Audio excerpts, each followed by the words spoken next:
Well, hey everyone, welcome to the Social Media Church podcast. My name is Aaron. I'm one of the hosts here, and I'm really excited because we're in the middle of this series as we prepare for the very first ever Social Media Church conference. And we're getting speakers in who are contributing to this first ever conference so that you guys can know them. And today we have a guest that you guys are very familiar with. He was on just a couple months ago, but we had to get him back on.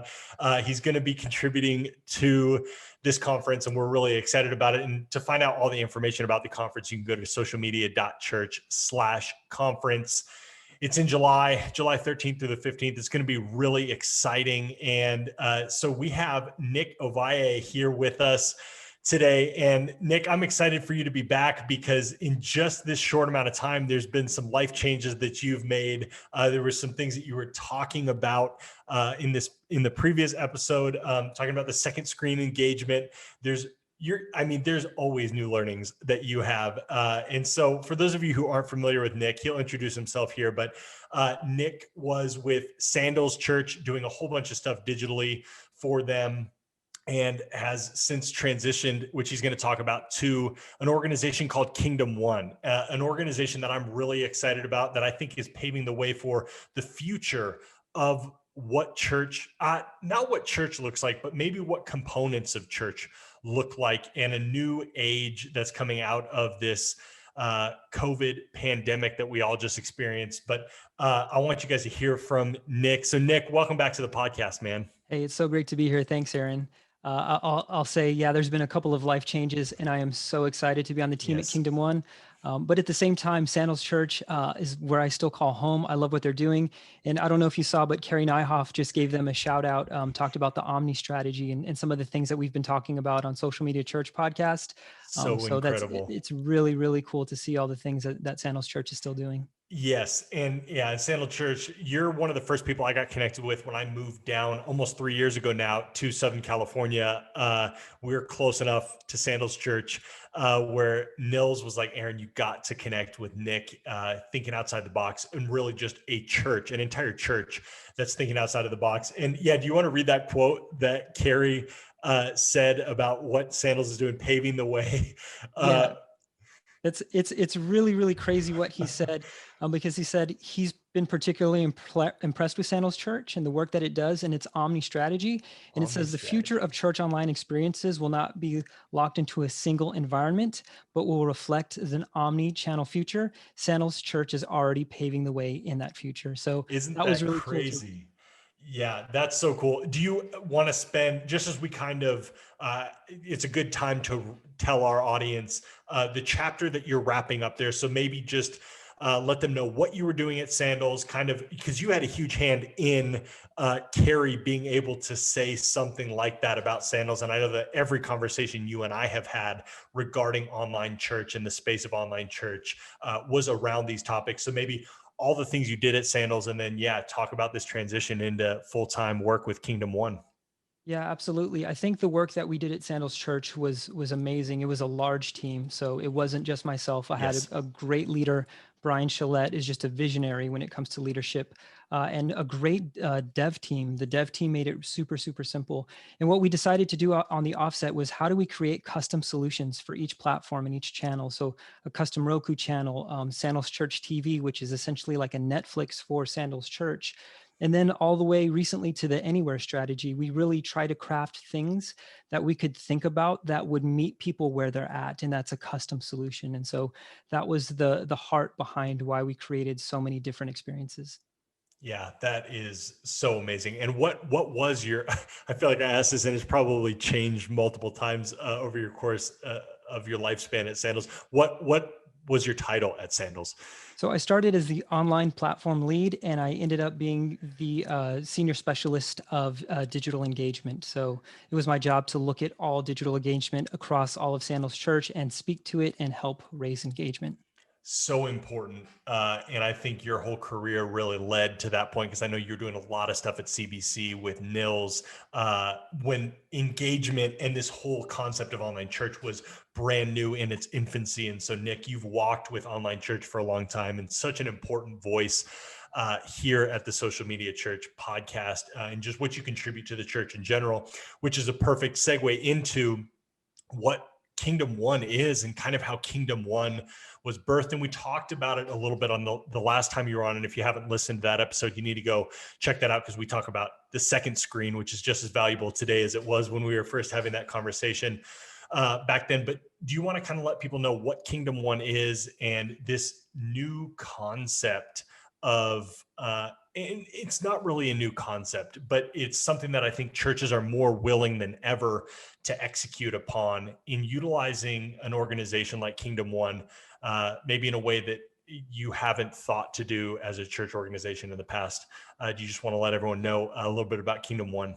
Oh, absolutely. I love Kingdom One and its premise. And the idea is that the church is a relationship generating machine. We're all about relationships. And that is the number one, product of the church is relationship, a relationship with God, relationship with others, relationship with the word. And so at Kingdom One, what we've tried to do is we've tried to solve the problem that churches have is maybe they don't have enough relational equity. Maybe they don't have enough, capital for hiring great talent. Or maybe they just don't know the strategies that's going to propel them forward. And so what we do is we say, hey, leverage our relationship and our expertise. And we come in and we do the work and we coach at the same time. So it's really important. At the end of the day, what you're getting from Kingdom One is a relationship, but it's the idea that you know that your next move is going to be the best move. And so that's what we really pride ourselves on. Yes. And you have a whole group. Your team has grown since the last time we've talked at Kingdom One, and just a whole team of people, all with each in their own lane of expertise. And so churches have that available to them, whether that's a gap within their organization or whether it's just an area that needs some consulting or an upgrade. They have an opportunity to utilize Kingdom One from everything from like HR to what you would be speaking to, which is kind of online digital strategy, to communications, things like that. Just really cool to resource the church. And you were doing all of this under the umbrella of Sandals. And of course, having conversations with people from other churches and things like that, but doing it from a lens of a one church context too. Now you get to serve a bunch of different churches of all sizes, hear their stories, hear the challenges that they're dealing with. Do you want to maybe speak to some of the things that you've been learning just as you've gone full into working at Kingdom One, seeing a whole bunch of different churches, bunch of different sizes, and some of the things that they're facing in this season? Yeah, absolutely. I think coming from working at the cutting edge of technology with churches, from onlinechurch.com with Nils to what Sandals Church, getting shouted out by Carrie Nyhoff. Now I'm working with churches that are an average of 300 people, and I'm starting to realize that what we see is that a majority of American churches are small churches, and so when you kind of hear about the mega church, it's an anomaly, and it's through the context of small churches that the gospel is getting out in, and we have to make sure that these small churches are protected and growing and healthy. And so that's a lot of what the strategy that I try to think of is: how can you leverage online with a small budget? Like I'm talking microscopic Yes. budget, Yes. with a small team or even a team of volunteers. How can small churches really think about the future, reaching people? And the fruit of that, of implementing these strategies, is so cool. I'm talking with this one pastor. His name's Pastor Joel, and he's like, things are going so well at our church. He has 4 adult baptisms lined up, and for a Presbyterian church, that's just phenomenal, and that's rock star status for them, for the church of their size. But he says, I want to reach more people, and I know I can do that digitally. I don't know how. Can you help me? And the answer is always absolutely yes. And so that's what I really want to dive into, is how can we create a strategy for churches of all sizes so that they can reach people online. Yes. And that is such a similar heart that we have here at the Social Media Church podcast. And it was my story. I mean, I come from my first church out of college into ministry. I didn't even know what I was getting into ministry, but somebody spoke it into me. Was being at a church of 300. We met in a middle school, terrible Wi-Fi. And on top of that, it was also like a dead zone in our city, this middle school. And so just terrible connectivity. But there was a lot of cutting edge things that we were able to do as we were thinking about, okay, we don't have a physical space. How do we build community online? How do we keep people engaged all throughout the week? And so the first response, one of my first weeks in ministry, I just remember our worship leader, who was a part-time person on staff. I was the first full-time hire. And she was like, hey, let's just Google like social media church. And this podcast, the social media church podcast, popped up, and I started listening. And I'm still getting emails like that today. Now I have to pinch myself, Nick, getting to co-host this podcast that helped my first 5 years of ministry get started, and just understanding this space, and now being able to just continue to provide these resources and conversations to the church of all sizes that don't necessarily have the bandwidth or time to research, figure out best practices. But they're still typing in that Google search bar, social media church, and trying to figure out, how do we do this online? And our podcast pops up, and we're able to continue this process of year after year resourcing churches to amplify their ministry on social media. And so it's really cool to hear about what Kingdom One is doing and what you're learning for churches of all sizes. And this isn't, a world that is dominated by the megachurch, because technology has lowered the bar for what doing ministry is. And now you have people with voices, people who are just so uniquely skilled, that maybe live in a small church context, but they have big ideas that can benefit the whole church and can also reach lots and lots of people online. And so being put in a space, and just how God has put you in a space, Nick, to impact and carry on those conversations with churches of all sizes is really cool, and something that I am really passionate about. And I love seeing a world where COVID really caused a lot of innovation in the church because of the restrictions that was placed on the church, with the ability to meet, the ability to reach, even how you conveyed the message. And a lot of that innovation has led to new questions and new needs. And Kingdom One is certainly filling that need of just, how do we do this? This is a new thing for us. And how do we make this scalable? And how do we, they taste it online, and now we want to do this more, and we really want to go into this, but we don't have the resources for it. And so I just love how you've been able to help churches of all sizes. And I like what you said, protecting the small local church that is meeting a very important need. And it's created this mentality. I think this is what I was trying to say, is that we're all in this together. And we're not competing against each other. COVID showed everybody that the internet is a very big place, and we need as many people pouring resources into the internet as possible. And that's what we're passionate about. And that's what we're trying to help people do is, hey, get into this game, not to compete with everybody who's here, not to try to be the next Elevation or the next Life Church or the next Sandals, or to even make Carrie's list. We just need you to be spreading the gospel right alongside all of us who are trying to spread the good news of Jesus on the internet. And you, no matter what size you are, have an opportunity to do that. Is some of the things that you're sharing with the churches and encouraging them to do? And maybe how is that playing out?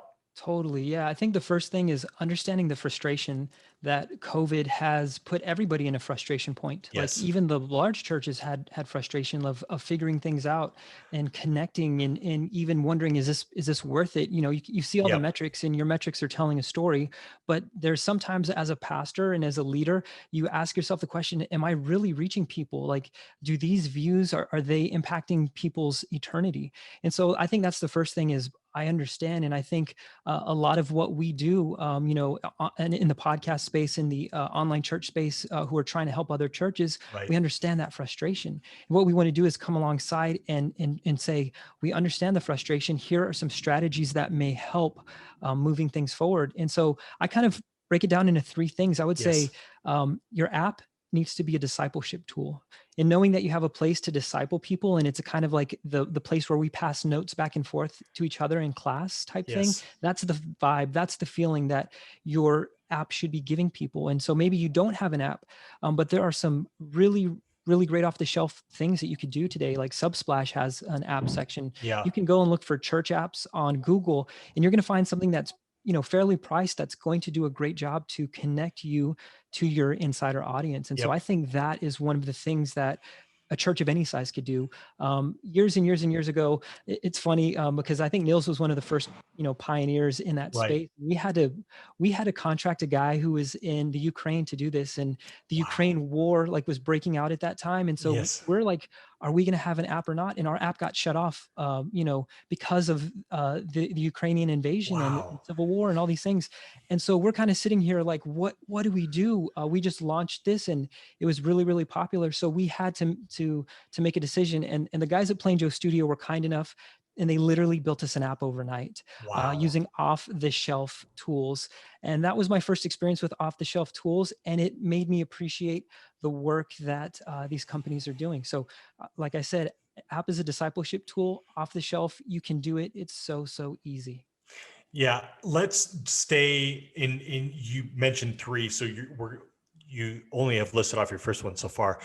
So just talking about your app being your discipleship tool, are would you say an app, maybe for a church that doesn't have an app, is synonymous with like a website? Or when I hear app, I think of owned property or owned space, in contrast to doing this in like a Facebook group or rented space. Could you well, first of all, maybe what does that discipleship look like in an app? But what would some of those other places be that are synonymous to your term app? Totally. Yeah. I would say when I'm talking about app, not to get too narrow here, but I do believe like an app that is on the store of like Google Play or the Apple Store is probably going to be one of the best places. And the reason for that, the connected device, our cell phones, like if you're just looking at the studies, we're consuming 3,000 hours of content a year, and it's primarily on the phone Yes. device. And I'm even holding my device right now because, there's always that separation anxiety. And Yes. so we are so connected to this device. And so I would say that it's so important to look at that first connection point. What is the closest device to that person? And I think an app is almost insider content for me. That's what I'm thinking Yes. is the But and strategy. different than a website though. Oh, Different than absolutely. Yeah. different than your website. Oh, 100%. And the reason I believe that is because even though somebody might download the app like their first time, um, the content that you want to put in for the discipleship process is more, it's deep. Like you want to ask some deep questions. You want to probe a bit. You want to kind of get into people's personal space and ask them to use the app to get into other people within the church's personal space. And so Yes. when you do that, the app as a discipleship tool is a really strong and deep connection piece.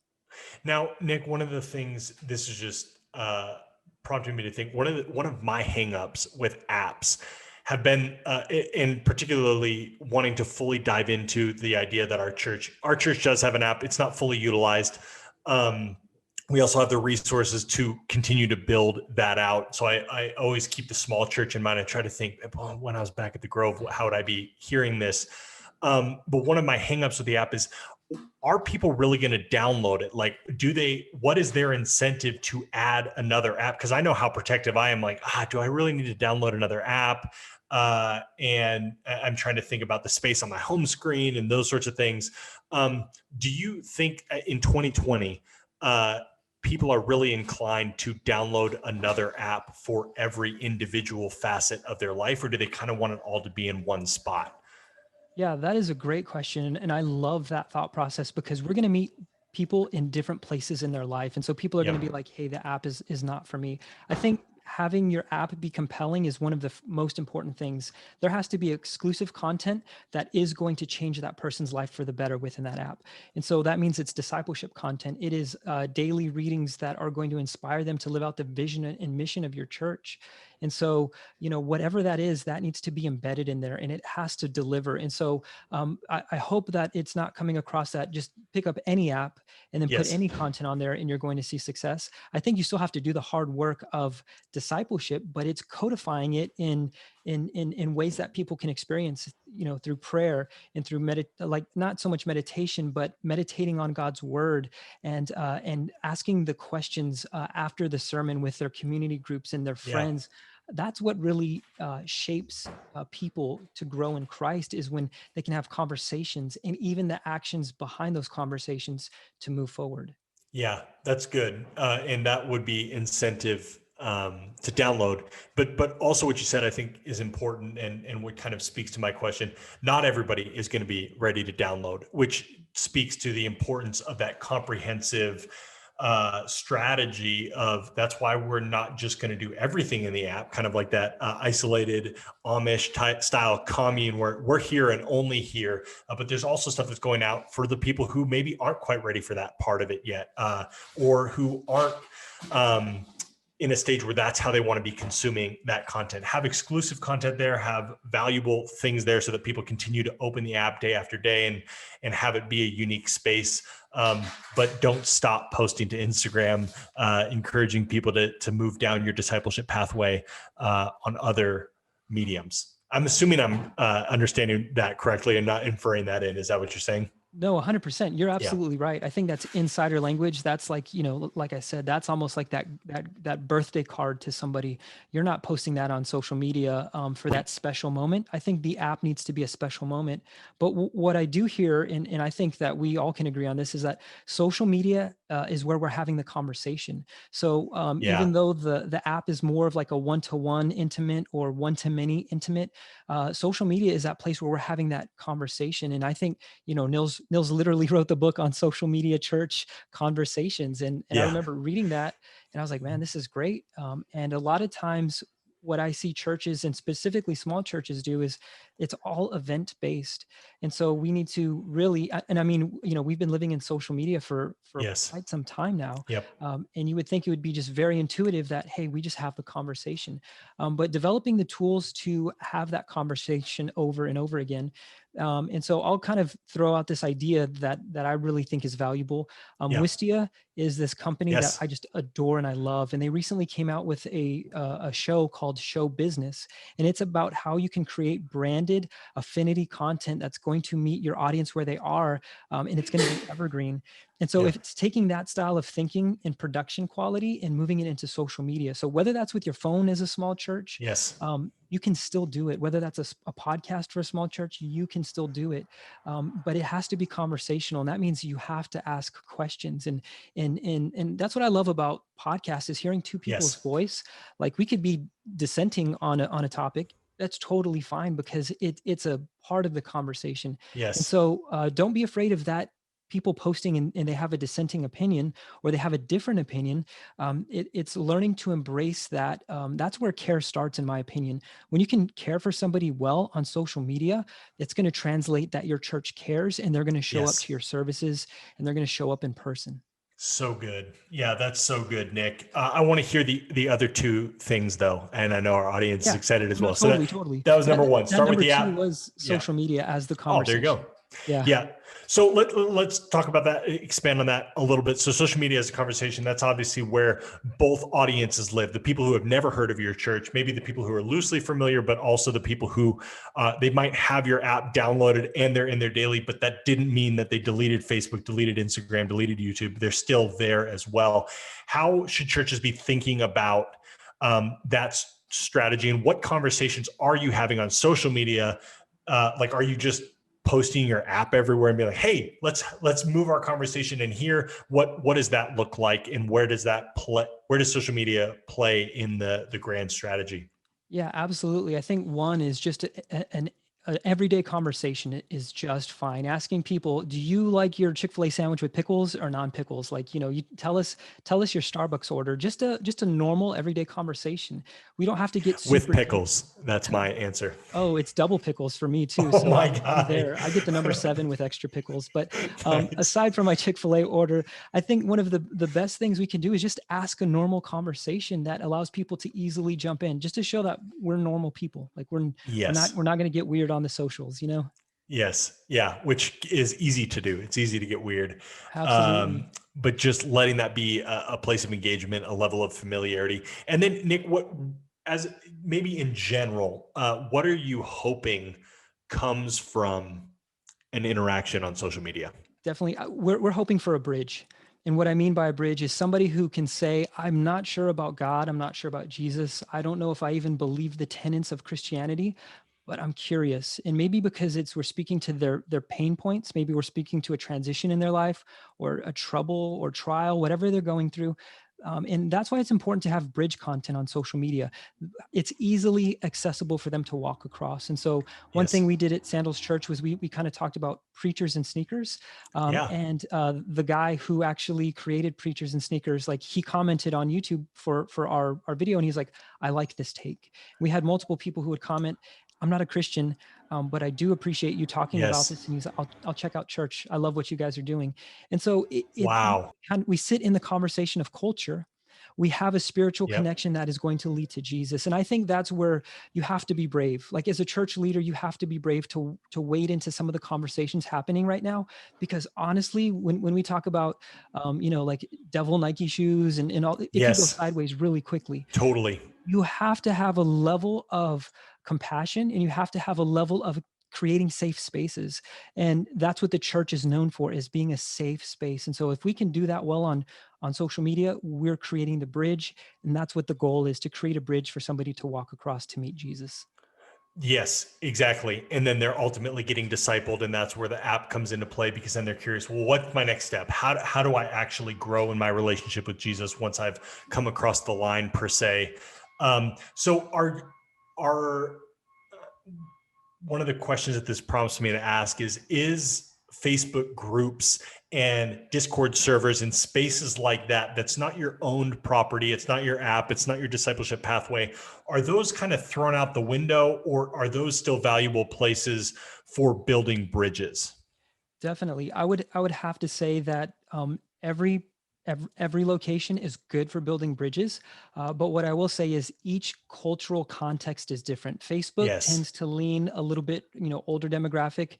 You're not going to see the same people on TikTok as you do on Facebook. And so when it comes to that context, you're going to have to use the language of that platform. And I think that's one of the ideas that I embrace, is you have to show up and you have to kind of speak the language that community is speaking. Paul says it like, trying to be all things to all men. Yes. And so we're not compromising the message, but we are learning how to use the language of the platform in a way that's going to create that bridge. Yes, that's really good. And so you would see, because I know that, we can come out with strategies left and right, and they're ever changing because of the nature of our space, which is why conversations like these exist, to benefit church leaders and our listeners and me, because believe it or not, every time I hop on with Nick, I learn something. This is just as much for me. I co-host this mostly because I am the first one who gets to hear the content. But you would say that there's still a space for Facebook groups, for those more intimate communities that isn't just your general page, but that's also not the end game. Yeah, absolutely. And I will say this, like, and I love to be honest with people, is the care space, like actually caring for people digitally, is very, very difficult. They need community around them. And so I think that's really important. Like having social media be the end goal, I think is a disservice to people. And even Mm. having people online can be a disservice in the terms of care. I think building community around people is so important, and equipping people to build community around themselves of believers Yes. is so important. So while I fully agree and I am 100% for digital, I understand its limitation is within that care space, and we have to figure out and we have to be better at care, as a capital C church. So that's Yes. why I probably wouldn't leave somebody just to one platform. Yeah, that's really good. And what are some of those ways that you've seen care work well when it started digitally? Yeah, care works best when it started digitally. When we actually have somebody who is skilled within care handle the conversation. So what that means is, maybe I'm not the best person to have that conversation with somebody. One time I had somebody who spoke nothing but German. Mhm. Their name was Johannes, and they wanted to talk to somebody from watching online.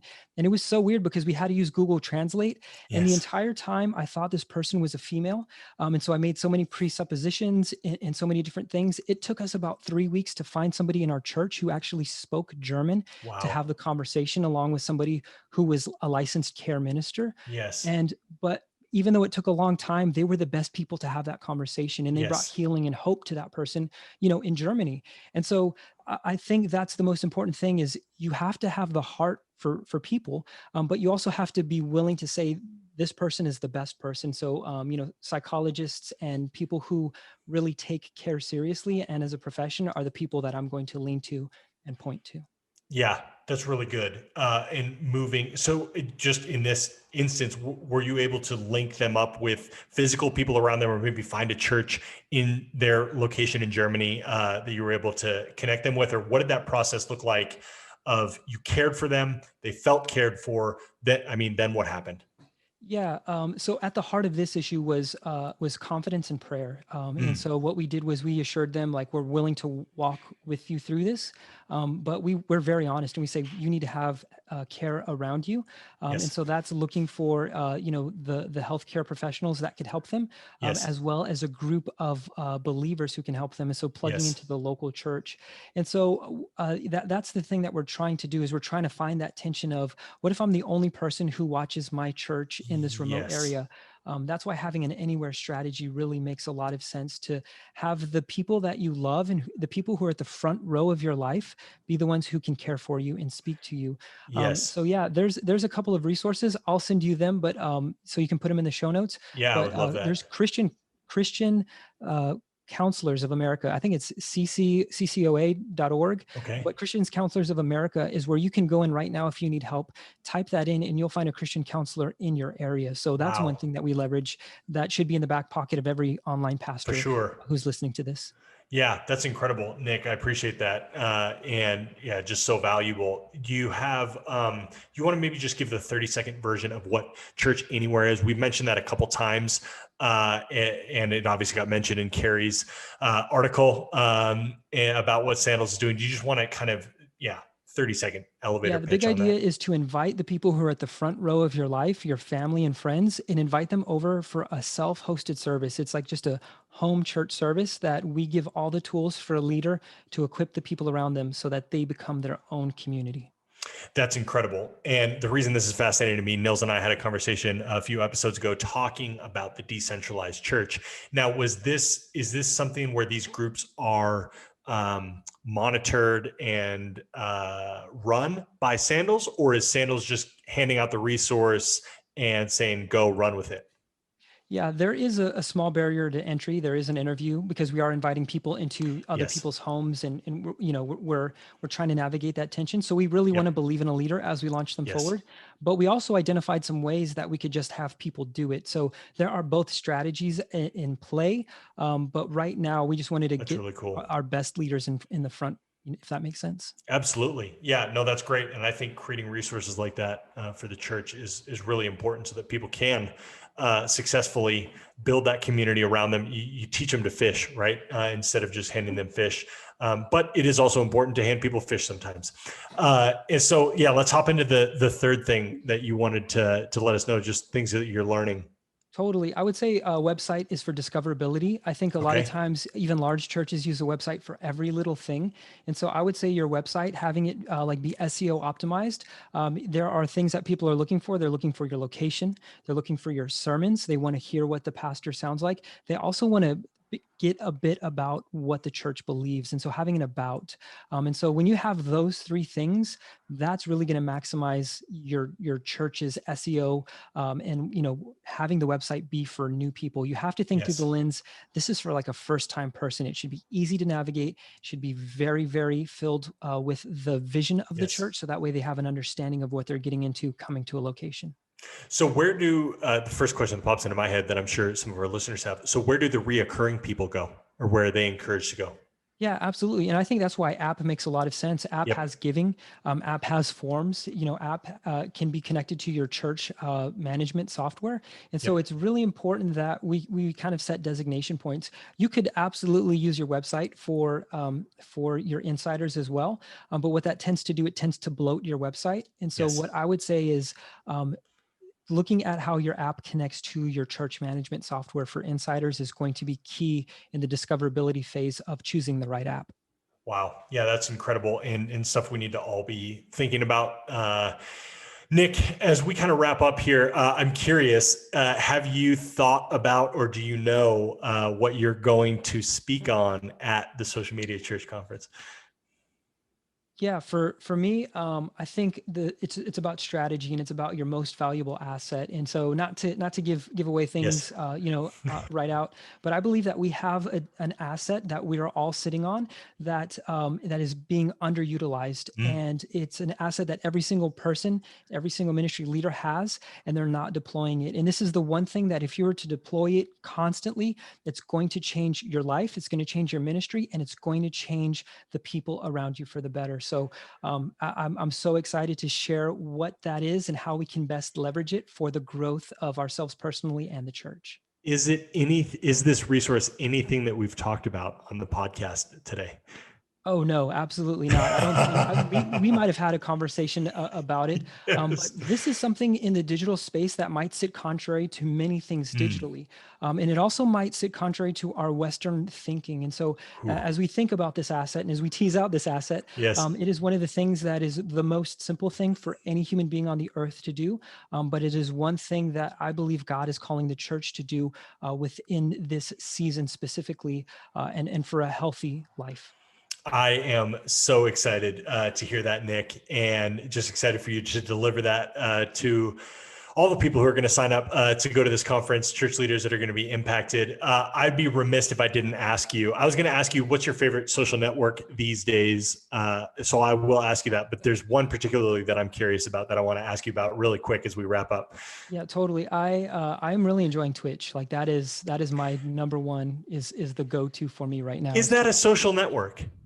I think so. It's amazing because it has everything that a church would want built into it. There's the chat feature, there's giving built into the platform, like the Yes. donations.